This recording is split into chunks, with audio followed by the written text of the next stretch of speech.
Suppose school wasn't for you. You didn't excel at it. It wasn't too enjoyable. And you felt like you were doomed because you didn't succeed in it. That's what I felt. And that's what today's guest experienced as well. So Matty joins us today, or Matty Lancashire joins us today. And he finished school with an OP 16. Now, while not, the very bottom, it wasn't at the top either.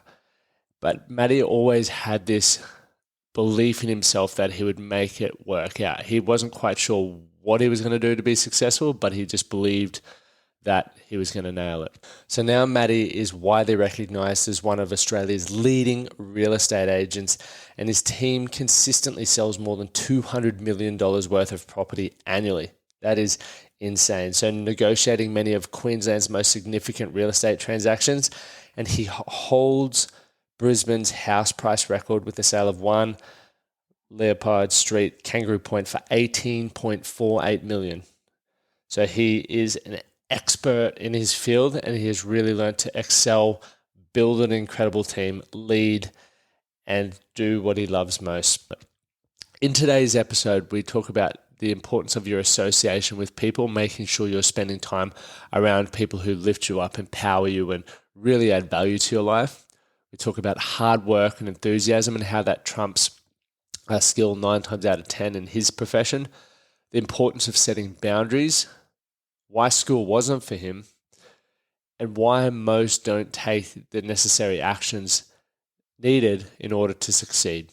This is going to be an absolute cracker. So thank you guys for tuning in, especially for those who are here for the first time. Welcome. Make sure you hit that follow button, whichever platform you're listening on. And for those who are returning, always good to have you back. Now, we're launching our next intake for the Strong Men of Value Academy this Monday. So Monday the 30th, so 7 days away. Now, this academy is full of ambitious, like-minded men who are pursuing their potential, and they want to be surrounded by a good community of blokes who are prepared to talk about what it takes to be successful. They're open and honest about the setbacks that they face, but most importantly, they understand that success is holistic. It's not just about status and fame. There is more to what it takes to be that. It could be from being a great dad. It could be having excellent health. It could be having an incredible lifestyle. All of these things really matter in order for us as men to have fulfillment and to be the best version of ourselves. So if you would like to apply for that, head over to themanthatcanproject.com/strong men of value and hit your application there. I look forward to reading your applications. It's enough from me now. Let's dive into today's episode with Matty Lancashire. The Man That Can Project podcast, a podcast empowering career-driven men to live more fulfilling lives. We are here to challenge your beliefs, redefine success, and talk about the important stuff in a relatable way. Don't forget to subscribe and leave a review. My name's Lachlan Stuart. Let's get into it. Matty, $300 million in sales last year. This year, yeah. Or this year, sorry. Phenomenal. It's been a good year. It's been a great year, and you look amazing all the time as well. But thanks a lot. Mate, this is an exciting episode. I know there is a lot of real estate agents that follow the Man That Can project and are very excited to have you on the show to learn all Matty Lancashire's tips and tricks. But before we dive into it, we're not going to talk purely real estate. For everyone who's listening, we're going to talk about ambition, work-life balance, how you went from getting an OP 16. Now, an OP for people who aren't in Queensland is like your score of, I guess, how intelligent, how smart you are coming out of school. I beat you. 1 being the best, 25 being the worst. I think it's 24. But anyway, yeah. But yeah. You were sort of later down the ladder there. I was, yes. 16. It's all right, but you weren't interested in that. But then also how you came to be one of Australia's most successful real estate agents. So, mate, OP 16, going out of school, talk us through what happened next. Well, mate, OP 16 is not great. It's there's people that are worse, obviously, but it's When you came out of school, did you think you were fucked? I don't know if I think I'd fucked. I always had ambition that I'd always be okay. Yep. I think school, I grew up in Brisbane. I came from quite a smart family, actually. My father's a surgeon. My brother's become a surgeon. My sister's a teacher. Yeah, right. And I think I had something. I was dropped maybe at birth. I'm not sure. And interestingly, school just wasn't for me. And I think that there's such a lot of pressure on young people to know what they want to do for the rest of their life at that point of time. So I found it really difficult. And at that point of time, I finished school in 98, and they didn't really tailor for emotional intelligence. It was more so book smart. So, and I just wasn't what I wanted or what I was good at. And I felt there was a lot of pressure on young people to make decisions as to what they want to do for the rest of their life, purely based on a small snippet of their life that they've had at that point of time. And literally finished school, got the OP16, which was not great. And I was playing a bit of tennis at that time, and it got about 6 months into the next year after I finished school before my parents actually said. So when you were playing tennis, were you competitive at tennis? Oh, I wasn't going to be professional or anything like that, but I was competitive. I'm always competitive on everything that I do, but it was just an outlet. I didn't know what I wanted to do, like literally. And it got to a point where my parents sat me down and they said, look, what do you want to do with your life? And I had zero idea. I had zero ambition, but for some reason I always knew that I'd always just find my way. And my parents said, oh, look, we've seen in the paper, here's an open day for a company called QBuild, which is a government organisation which does all maintenance, like whether it be plumbing, electrical, chippies, everything that services the government. Yep. And we should go to this day. I think you should get into a trade. And I was like, oh, okay, why not? So Yeah, why not? I went and I ended up getting a job as an electrician. And So you're a qualified Sparky? I am a qualified I got my ticket. That's why you were giving me advice on the lights just before. Mate, I just thought you were having a guess there, but No, I know. Okay. Look, I wasn't great at it, hence I'm not doing it. And it's interesting. It's a really good segue into it. It's like you've got to find your passion as to what you wanted to do. And like I always like to finish things I start. And I finished the electrical apprenticeship, and I was like, this is not for me. And I just knew that. And it was, it didn't excite me. I wasn't, it was. Look, there was some great benefits from it, which I can go into about it's been transferable skills into what I do today. But it was a really interesting phase of my life, and I'm really grateful that I did it because I can, probably wouldn't wire up here, but I know what to do and I know how it all works. Get you in for a cashy. Very expensive to do. I could do a cashy actually if you wanted to. See how we go. Put it on the gram. But at the same time, it just wasn't my passion. It wasn't my drive, and so as soon as I finished my apprenticeship, I thought, do I want to do this for the rest of my life? And it was interesting. There was this very short window where I got an opportunity to go into real estate, and it was very, very short period of time. And I decided to work in this business, and it was a bit of a false start. It was Remax Central Properties in the city. Yep. And interestingly, I met a girl while I was there, and then she moved to Sydney. I followed her to Sydney, and then worked in retail. So retail? I know, right? Fashion? Like, is this where you got? I worked for Ben Sherman, actually. This is where the style came from. And then anyway, we broke up, and in big. How old were you at this stage? I was only young. I was 23, 24 years old. Can I just backtrack one? Because where do you feel your curiosity came from? Because it's very rare for, like, say, 22 or 23-year-old blokes to be on, is this what I want to do for the rest of my life? I think when we get in, I did a trade, and I know you might want to do it, but to actually then go, let's try something different, it's a big step. So where did that come from for you? I'm a big believer in you should never settle. And if it's something that you think, there was a pivotal moment actually, and it was I was sitting in a lunchroom, and I was in Brisbane City, and there was a gentleman. It's a great question. There was a gentleman that was in there. He must have been late 60s. Or maybe even mid-60s, and he looked really upset. And I walked into the lunchroom, I was like, what's wrong, blah, blah, blah. And he's like, oh, I've just had this unforeseen bill that's just come, and I've had to cancel my family's trip camping down to northern New South Wales. And I was like, this guy's mid-60s, cancelling his trip at that age because he had an unforeseen bill. And I was like, bugger that, that's not me. No way in the world that I want that to be me. And you know what? I wasn't passionate. And look, if I wanted to go and be successful in that, I'm sure I could have come up with it, because there's so many trades that people are just absolutely nailing it in. Yeah. So it's like, not saying that was the reason why I got out because of him, like because of the trade. it just wasn't my passion. I thought, you know what? I don't want to be that guy, and when I'm 60 years old, sitting in this lunchroom saying it to some young 18-year-old that, you know, I've got an unforeseen bill come and I can't go on and do what I want. Yeah. And it was that moment when I went, nah, this is not my jam, I don't think. And then anyway, turn of events, ended up in Sydney and then moved over. I broke up, and in huge breakup fashion, I ended up in London a week later. Mate, you don't waste time, do you? So it was... didn't have a grieving period. And then went overseas and did 2 years in London and travelled around the world. Actually, it was some of the best times of my life. It was so it was a 2-year sabbatical effectively, and like I went over there. I didn't have a job at that point of time, and I ended up I actually sold a house, so I had a bit of money behind me, and I bought a house at a young age, and we renovated it, flipped it, and then went overseas. And interestingly, I didn't know anyone, so I decided to get a job, and I worked in a vodka bar in Clapham. And a vodka bar. Jeez. And it was awesome. And then met the most amazing people, moved in with them, then travelled the world and did all of these things. And 2 years later, sort of ran out of money, partied probably a little bit too hard, and decided, okay, now I'm 25. What the hell am I going to do with my life? And so it was and then you get to 25 years old, all of your friends are they've finished their degrees, working as either doctors or lawyers or whatever, all in their trades.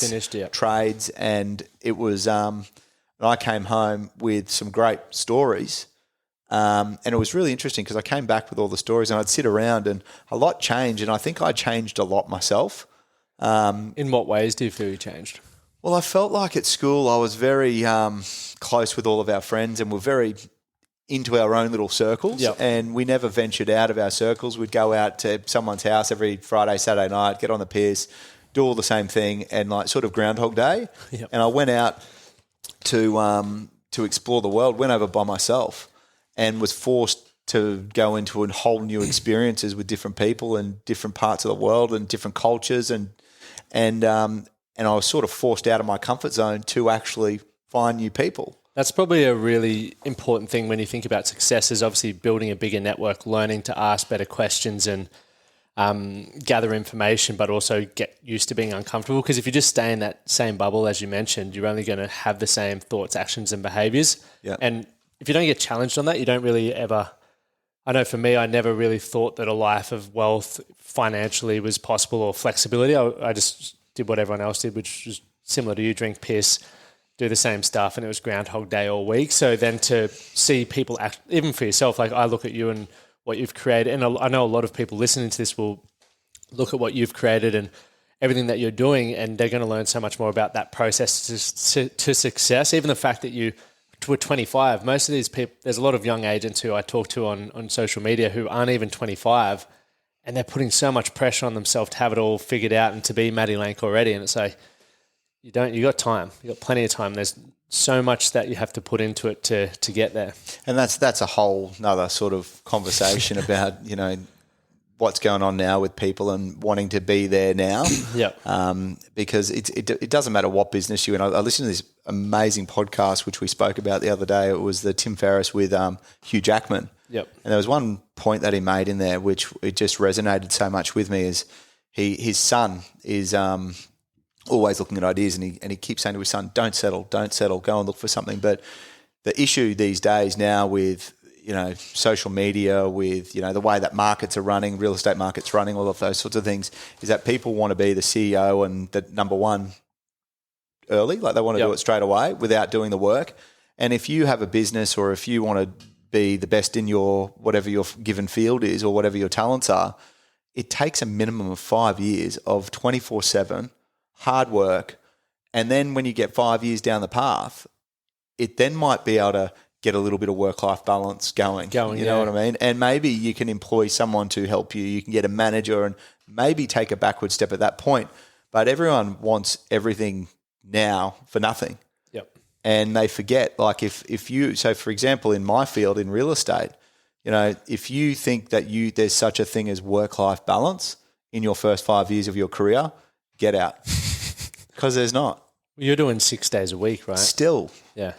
And how long have you been an agent for? 16 years. 16 years. Yeah, and it's like become a bit of a balance for me now as my sort of everything's changing, family situation's changing, got 3 beautiful kids, beautiful wife, and it's I'm now working out ways of where I can improve different parts of my life.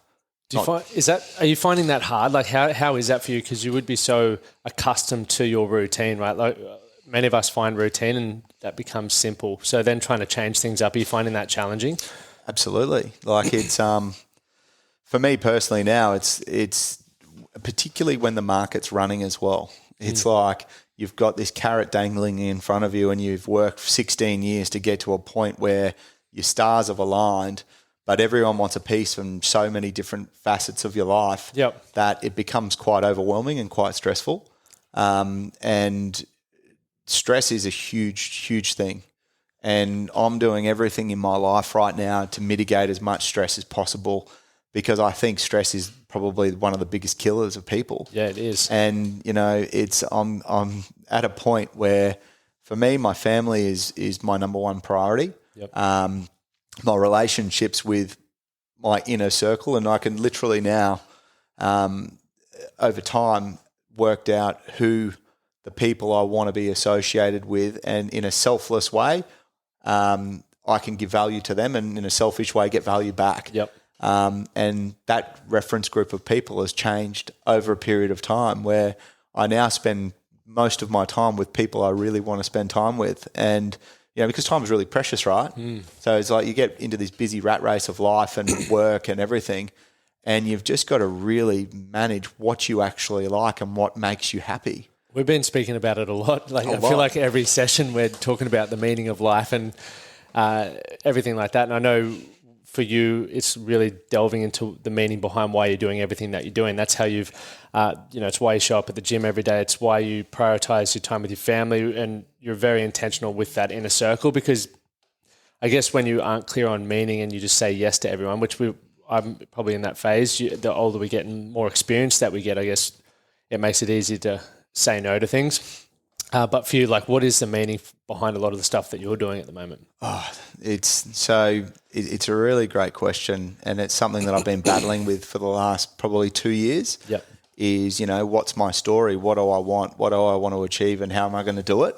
And that's probably, I've been working on that so hard lately. Like you actually do have an idea, because every morning I bloody almost cry on your shoulders about life. And it's so I've worked out in the last short while is the ultimate goal, and what I want to achieve is being happy. Yep. Number one. And so I've worked out all of the parts of my life. I'm writing it down every single day. The things I love, the things I love to do, the things that make me happy, the things that are non-negotiable for me, and the things that I'm not actually being myself by saying yes to a lot of these things when I should be saying no. Yep. And a lot of those things cause added stress into the things I should be saying no to.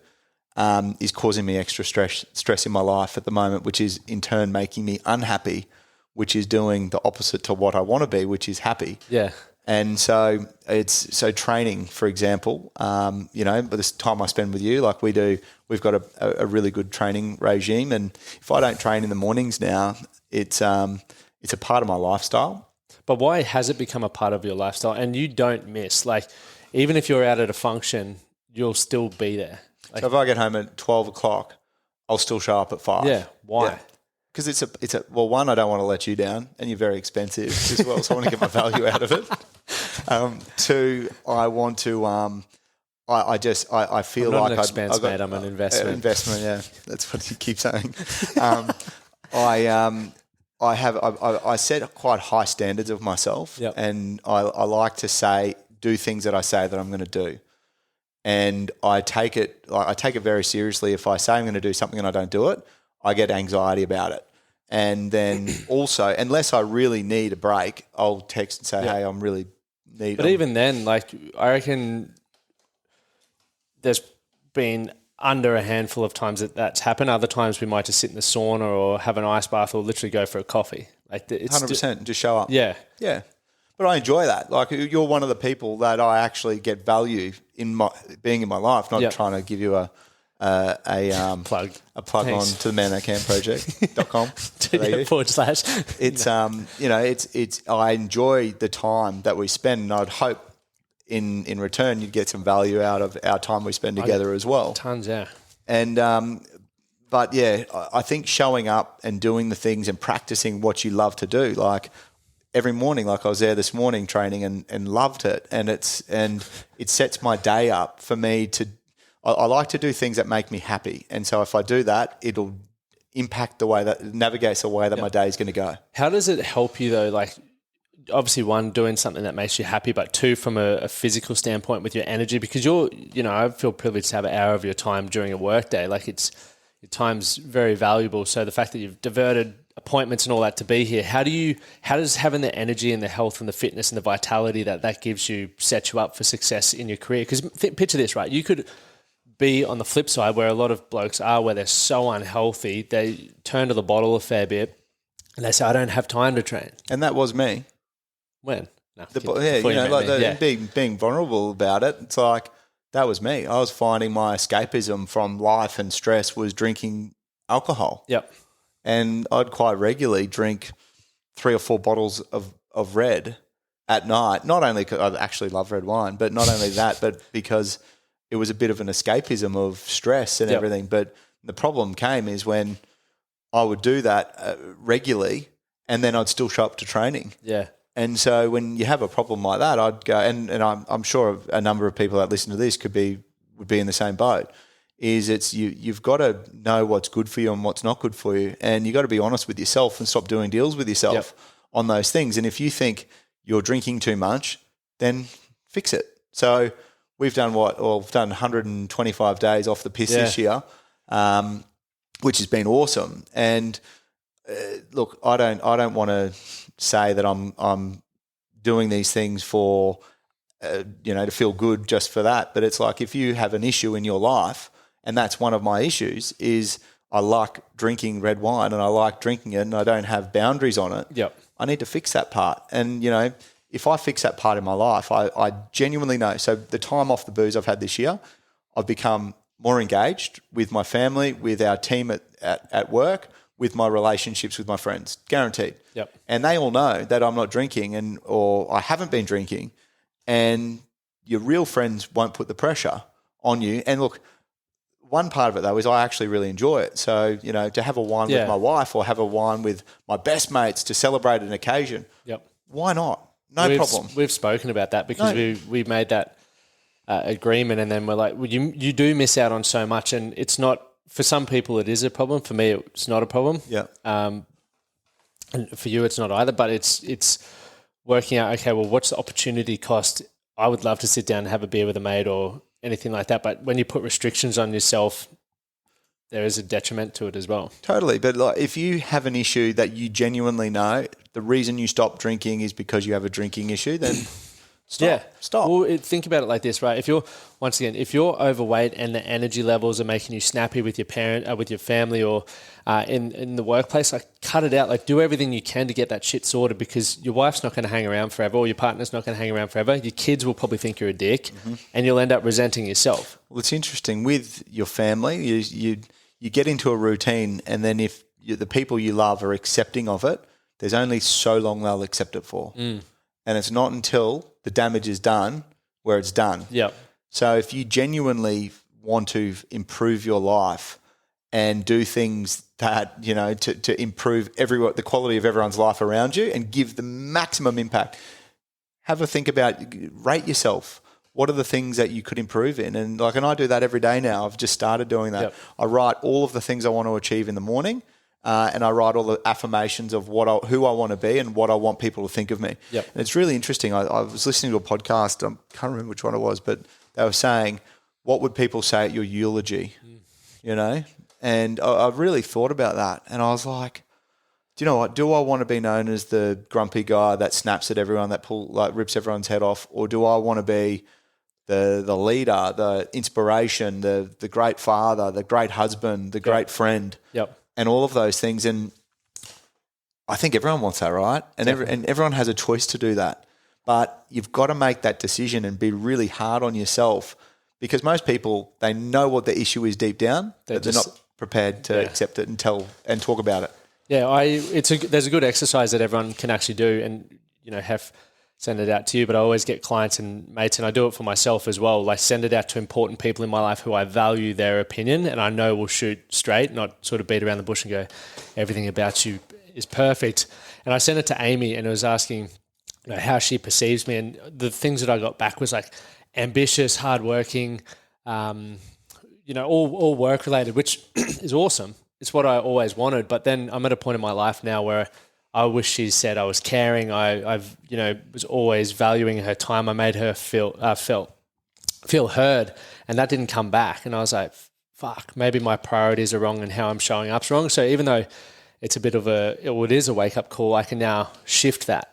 Because when my eulogy does come, I want different outcomes. Absolutely. So, do you know what? For me now, I look at different buckets of my life, of how I want to be and what I want to achieve. And funnily enough, the financial and wealth side of it has become way down the priority list. Do you feel that is because there's going to be people going, yeah, but that's because you got it sorted. Do you feel like, obviously you're always going to want more money. Like, I think as people, we always want, and that comes of a result of wanting to just grow. It's not always the dollar figure. It's just, I want to be better.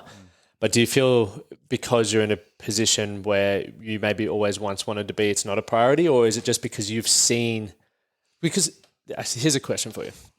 I feel I'm in a fortunate position. I get to speak to you a lot, and many other successful business owners that I guess are in financial positions and have life set up to what I'm striving towards. But I also see that it doesn't change everything, if that makes sense. I feel a lot of us are striving for that $1 million or whatever it is because we think that's the ticket that's going to change our life. Mm-hmm. Is that bullshit? No, it's not bullshit. What's bullshit is money doesn't change who you are as a human being or the meaning of what you want to achieve, right? So just because you have, and this is what I think, you look at billionaires and all of those sorts of things and you go, okay, well, why would they turn into dicks just because they've got money?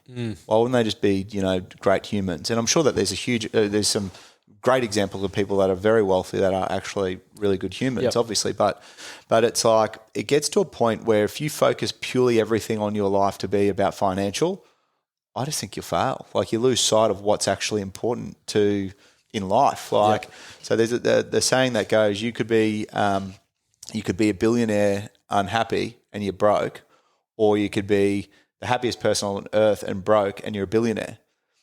Make sense? So you could have no money but happy, you're a billionaire, and vice versa. The meaning we give to it is It's like, and for me now, my whole thing is I've missed a lot in my life of sacrifices. So for example, being a real estate agent and a performing real estate agent, you work 6 days a week. You're literally, when I was coming up through the ranks, I was in the office. Like, I'm talking, I'd get in the office at 7 o'clock in the morning, and I used to benchmark myself against other agents in the office and stay there longer, make more calls, get really serious about what I was doing. And it had an impact on my personal life. So I've got a lot of friends like that would sit there and go, oh, Matt doesn't come here, or, it came late to my own 30th birthday party.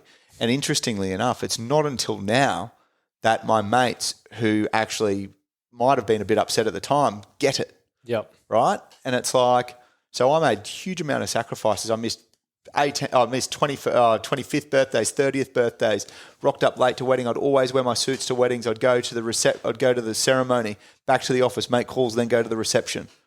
But that was my life. I literally used to burn through girlfriends because they couldn't understand what they'd be like, oh, when are you coming home? Or what do you like, when do you got time for me? And it's like, well, this is the path I'm on. And you have to make I made sacrifices, and now I'm seeing the benefit of those sacrifices. Yep. But at what point is enough? Like, it's a big question. And this is the questions I'm asking myself all of the time. And yeah, great, we've had a huge year this year, ridiculous year. And interestingly, it hasn't made me any more happier. The money. Yep. What will make me happier is being more engaged with my family, being more engaged with my wife, being more engaged with my friends. and enjoying myself, not stressing, because it's like, it's all good. You can make all the money in the world, but then what? You get hit by a bus and die. What happens then? Yeah. Pretty deep. Yeah, I was like, went real deep. This is a normal bloody Monday, Wednesday, and Friday with Matty and Lockie. But it's interesting because you everyone spends so much time planning on future stuff rather than living in the present. Well, yeah. I'm. This is one thing I'm so great. And you mentioned before, like, you hope I learn a lot from you. It's one thing that I learned from yourself and other people is like, I get to learn someone who has a highly successful business, runs leadership, speaks well, keeps his commitments, has the family and all that sort of stuff. But you also have set yourself up financially. But it's also, we get to talk about, it's like, well, there eventually comes a point where it's like, when's enough and what's the meaning for your life? So for me to be able to take those lessons while I'm growing my business, and even for me with the rowing coming up, taking a month essentially where I'll be fucking half dead to just do that, it may impact my business, but it's an experience that I may never get to do. But on that rowing thing, mate, it's you know what? It's like not many people can do that. It's like it's a bit mental. And doing 31 marathons or 30 marathons in 30 days, whatever it is. See how we feel. And you know what though? But the great thing about it, indirectly from that, you've got a bunch of people that have come on the journey to support you with that. Yep. And they're now training and doing something that they've never done. So in a indirect way, and I'm sure that this wasn't your whole thing, but you've now got a community of guys that are coming together to row, to support you, and also do things for themselves that they've never, putting themselves out of their comfort zone. So it's huge, mate. It's awesome. It's like, and it's not really about the row. The row's like one thing, but vehicle, but what it's actually doing indirectly on the back end of it is nothing short of exceptional. It's awesome. Thanks, mate. So you're hitting the first one with me now as well, which will be great. But going back, I want to touch on the sacrifices because I think that definitely goes undervalued. I watch people, even Darren and Tash, with what they've done with functional. Like I see sacrifice, and I think I'm very attuned to it. I think this is why I believe everyone should have a shot at running a business, because there's people who have never run a business and they don't understand maybe why they aren't getting pay rises, why the business is running the way it is, because there's so many things going on in the background that people miss and can't understand because they've never been in that position. So you talk about before people wanting to jump the gun, that is that instant gratification. People want to be a fucking top agent, or they want to be a top coach, or they want to be the best on YouTube without doing the work. And as a result of that, they're missing all the learnings, and they're quite frankly just being fucking ignorant pricks. So you talk about the sacrifices of missing birthdays, rocking up to weddings, going back to parties. Like most people would never do that, but they still want success. So talk about the price of success, because it's a fucking huge thing. And looking at the price of success for you, is there anything that you would do differently?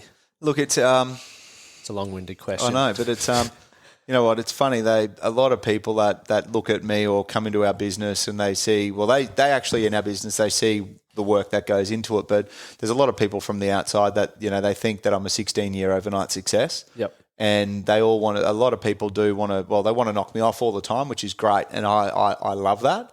I love ambition. I'm all for ambition. Like our whole business, the way that we've got it structured, is to harness people's ambition and help them grow. Yep. But what you find is you got two types of people. You got people that say that they have ambition and they want to do it, and then you offer them an opportunity to do it and they don't do it. And then you got people that run at it. And being a leader or being an owner of a business isn't everyone's path, right? Some people are better and will make, and one of the best things about our group is there is agents that can make more money than the owners. And that's a really proud thing for us. So with our industry, you can go, the work you put in is what you get back. Yep. And we have agents in our business that could make more money than me and my business partner, Hazley. And that's a really proud thing. And you got to embrace that. And you mentioned Darren and Tash before with their business at Function Well. Like what an epic business, you know, and like hard work, a lot of risk, lots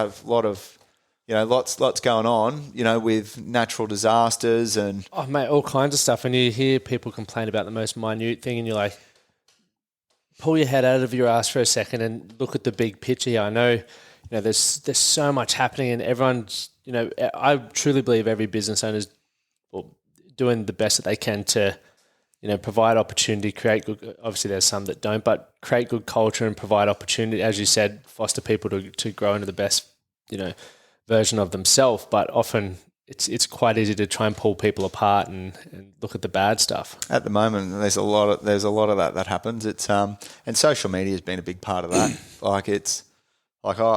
I just can't with the social media.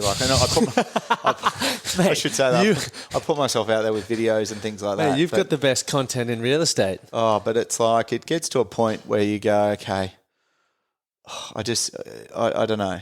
We were talking about this last week or the week before, but I'm in the same position where I fucking hate having to really create content. Really? Are you sure about that? Oh no, I do. It's so good for my business. Like, it's one of those things. I've put myself in a position with business that most of my leverage comes and my clients come through social media. But I'm at a point as well where every time I get on social media, I'm fucking anxious coming off it because I feel like I'm not doing enough, or that's how I feel. It makes you feel inadequate, even though I know I'm doing a ton, and you're the same. But it's just fake world, or you catch some people's content at the wrong time, and it goes, oh, I'm not doing enough, even though I've done 10 podcasts this week and coached 30 sessions or whatever. You've sold $10 million worth of property, and it's just do have those moments. I think it's, for me, if I could control where my focus goes, one thing in the future is I want to step back from social media a bit more. It's an evolving world all the time, and for us, we needed to make a shift. Like, I saw a gap in the market literally about 5 years ago where I was a huge print advocate. So I used to put lots of ads in the paper for my business, obviously, and then social media came. just prints of yourself. No, for ads of properties. Yeah, okay. And it was interesting. It's like we spoke about this the other day. It was there's moments of your life where you realise, geez, what do I need to go to the next step, and how do I innovate and do all these things? And I saw a gap with social media about 5 years ago, and I said to Hazley, my business partner, mate, this is a big thing, and he used to hate it. He'll openly tell you, he's like, what are you doing on that? That's like, just so distracting and everything. And then I said to him, mate, if you're not on this now, in 5 years' time, you're going to really struggle if you don't have that going on. Yep.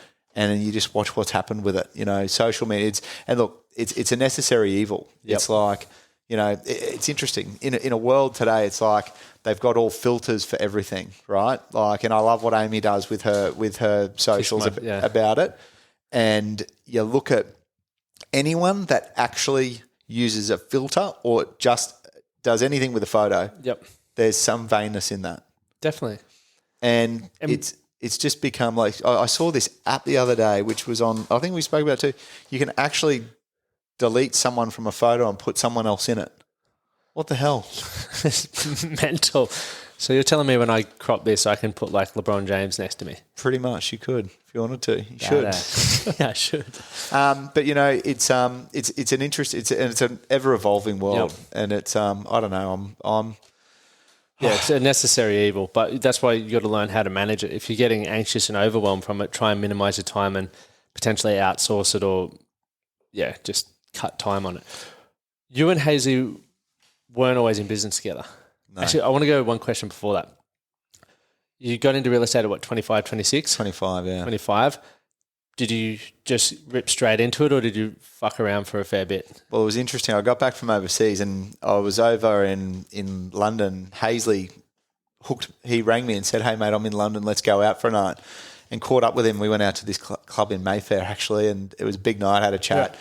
And I said, look, I'm coming home. And he just bought a business called Ray White New Farm, and he literally had 4 staff.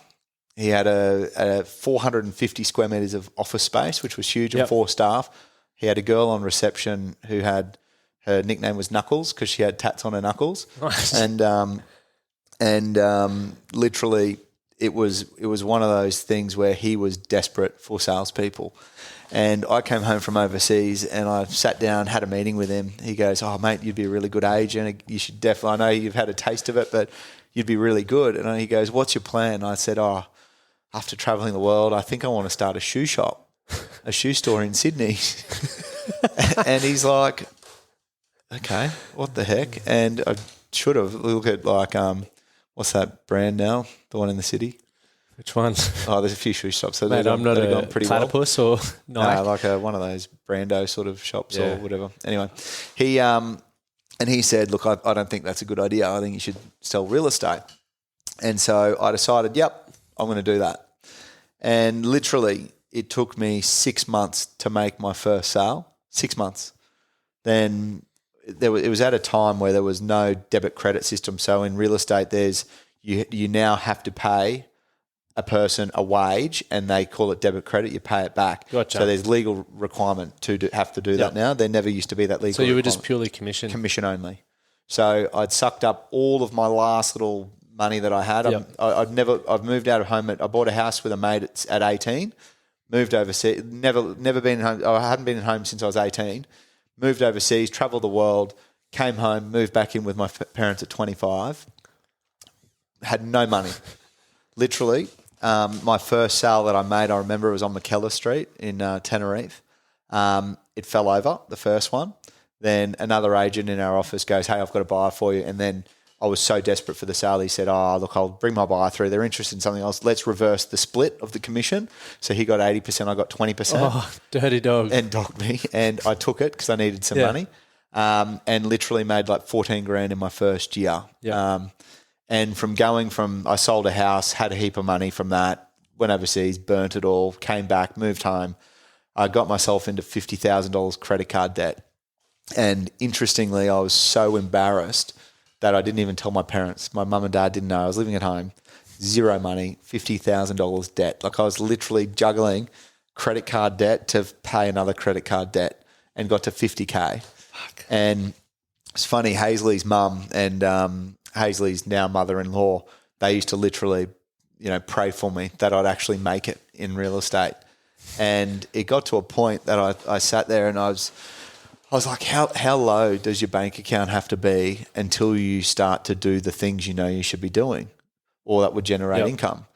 And so it was this moment, and I remember it was like literally $50,000 debt, and I rang my mum and said, I need to borrow $1,000. And she goes, okay. And I went and bought a new suit because my suits had holes in it. Like my pants had holes and my shoes were like all tatty. And so I bought a new pair of shoes and a suit and booked a flight to Sydney. And I went and I organised meetings with 3 of the top agents in Sydney. And were they in any relation to Ray White, or were these just... The main one I met wasn't. He was with McGrath, actually. And he was still willing to meet with you? Yeah, but that's the industry, right? Yep. Yeah, pay forward. And, that's awesome. But it wasn't like an easy meeting to have. It was like you meet me at this time, you got 15 minutes and, I'm flying down from Sydney for this meeting. Yep. And it's funny. It was I had the meeting with this gentleman and he said, yep, let's go. I'll give you 3 pieces of advice. And I was like, yeah, okay. What is it? And he goes, you need to do auctions. I said, yep, okay, cool. You need to be the biggest advertiser in a publication, in your local publication. He was in Sydney, he was in Wentworth Courier, which was in Paddington, Wallara area. And then you need to outwork your competition. And I was like, okay. And I was like, oh, that sounds really awesome. Okay, I'm going to do that. And I wrote down all my goals. Number 1 auction lister. Yep. Number 1 advertiser, hardest worker in my industry, outwork my competition. Came back to Brisbane. Hazley had the sales meeting. And he goes, Matt's been in Sydney. He's got the special sauce, he's got the magic dust of what to do in real estate. And I stood up and I said, yep, you've got to do auctions. You've got to do big print and you've got to work really hard. Yep. And he said, you are a fucking idiot. That is like Ray White's been around for 100 years and that's what the whole training in Ray White has been for the whole 100 years. And what was interesting about it, I learned a very valuable lesson in that. Right. 1, yes, I was a fucking idiot. And I could have saved $1,000 to fly to Sydney and a flight and suit. But it's not about the message. Sometimes it's not about what people tell you. It's about how they deliver and how it resonates with you. And Ray White could have been saying that to me in our training, or Hazley could have been training us on it. But it didn't drop. The penny didn't drop. And it took all of those steps for me and the desperation to listen And I found it was delivered to me in a way where I went, I get it. Light bulb moment, right? So everything I do now, I look for these little light bulb moments. And interestingly, I came back from Sydney and implemented all of those things, non-negotiable, became like literally psychopathic about it. Like would not deviate one little bit from it. And my business every single year, 2x, 2x, 2x, 2x, all the way through. And it's still the ethos of my business now. And every single year, without fail, my business has doubled. It's insane. And it's like, and obviously it's evolved along the way. Like I've set up some pretty awesome structures and some systems and have an epic team to support as well. But interestingly, it's the, and I called it going pro. I made a decision in my mind. How low does your bank account have to be before you actually do the activities you know you should be doing?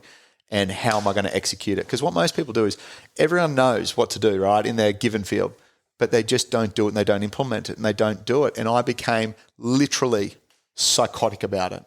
Psychotic. And I didn't, and hence missing friends' birthdays, missing going out, missing doing all of these things that as a young person, missing those things is probably the hardest thing as to why people aren't successful, is because they're not willing, like really, really, truly willing to make the sacrifice to make it happen. And I literally knew what I wanted and I thought, holy shit, this is my opportunity to have a crack. And I don't want to go back to being a Sparky. It's not what I want to do and how I want to be.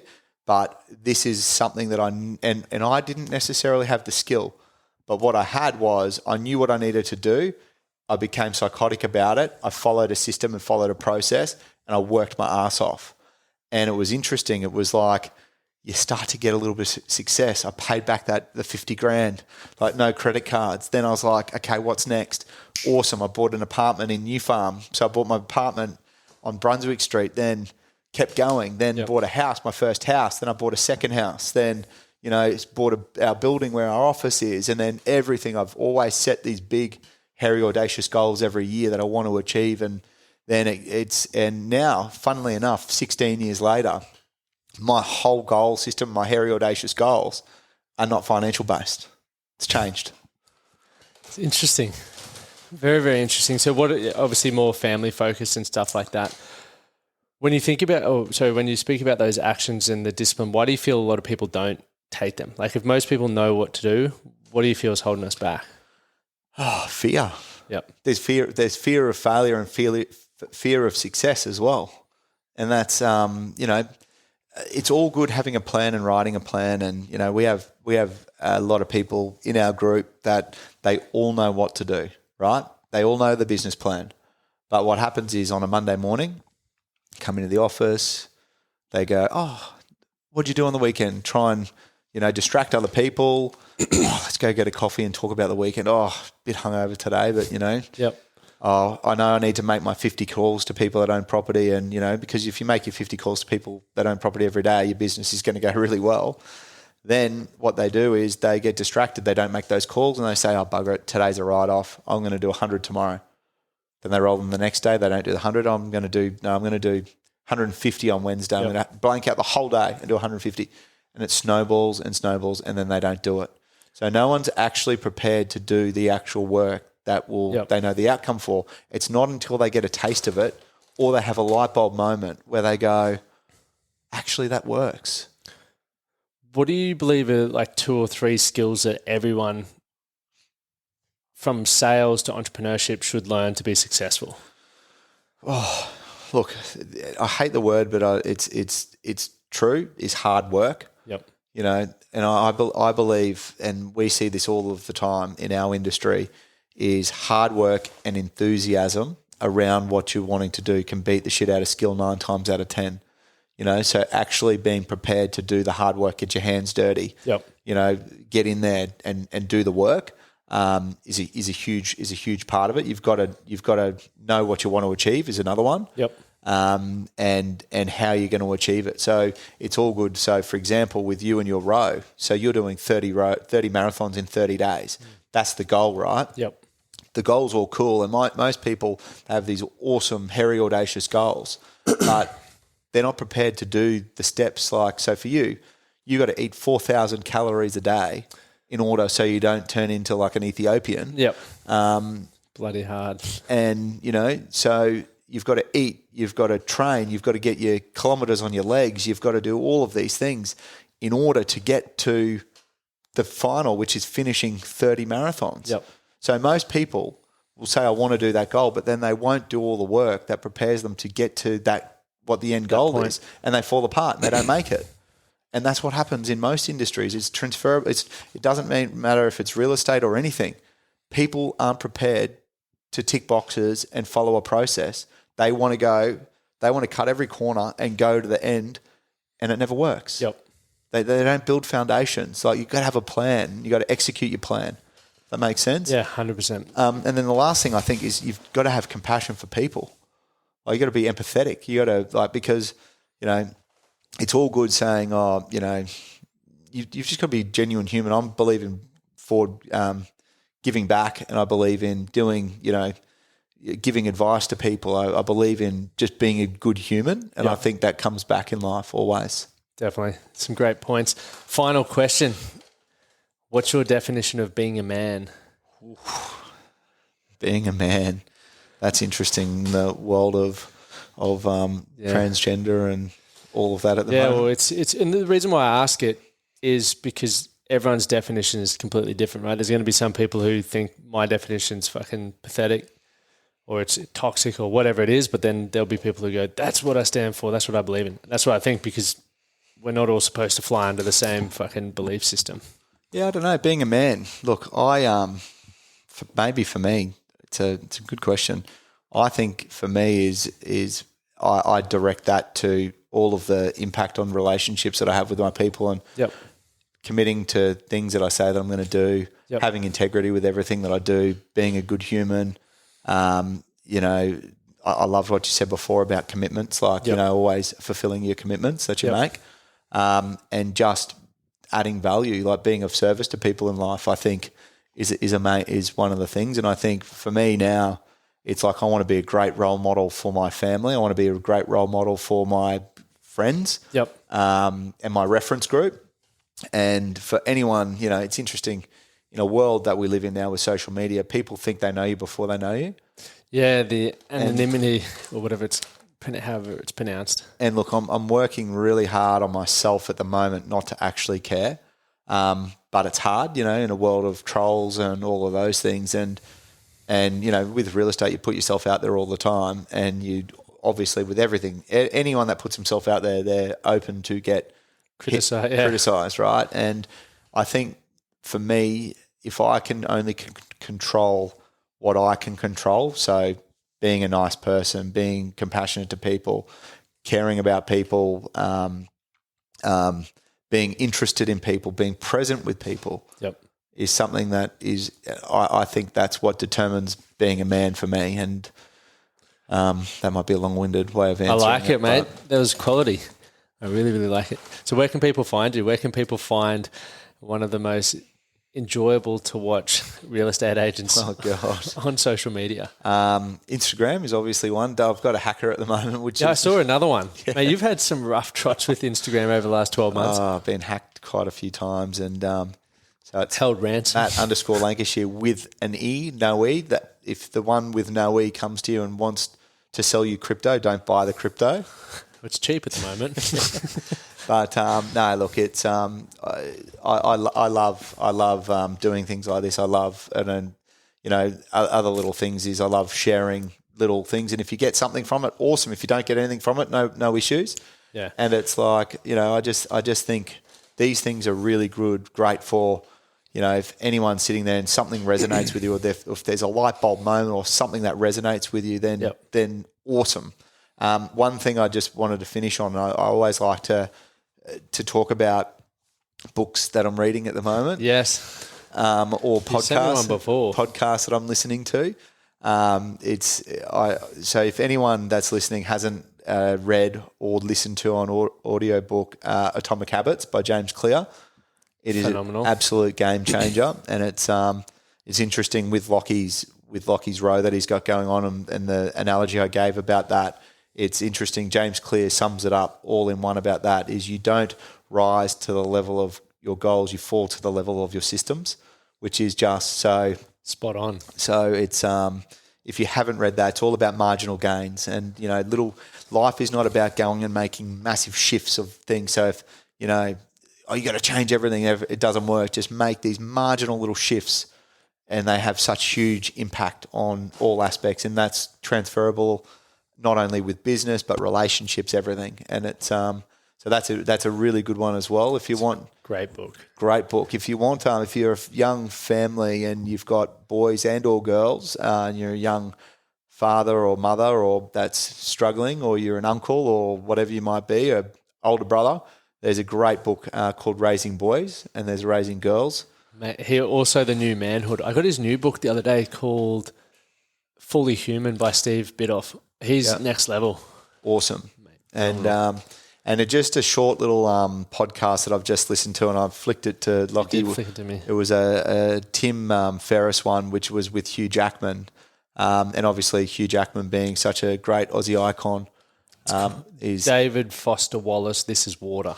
That is a speech that is made at I think it's at a Kenyan university, like a commencement speech that he makes. And if you have a chance of that, This Is Water.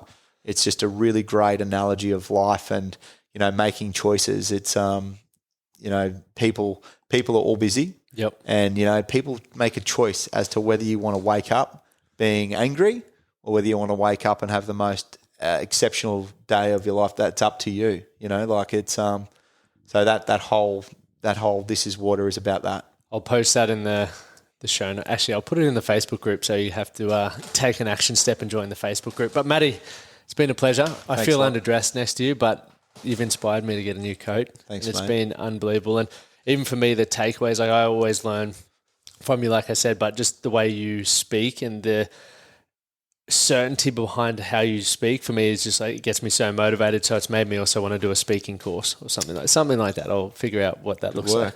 Maybe we can do it in our one-on-one session. Yeah, you can coach me. Get some back. Get some of that money back.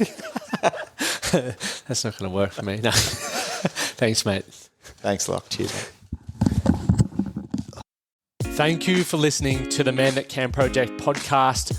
My name is Lachlan Stuart, and I hope you enjoyed this episode and found it helpful. If you did, please take a moment to rate and review the Man That Can Project on your favorite podcast platform. And don't forget to subscribe to stay up to date with our newest episodes. We'll see you again next time.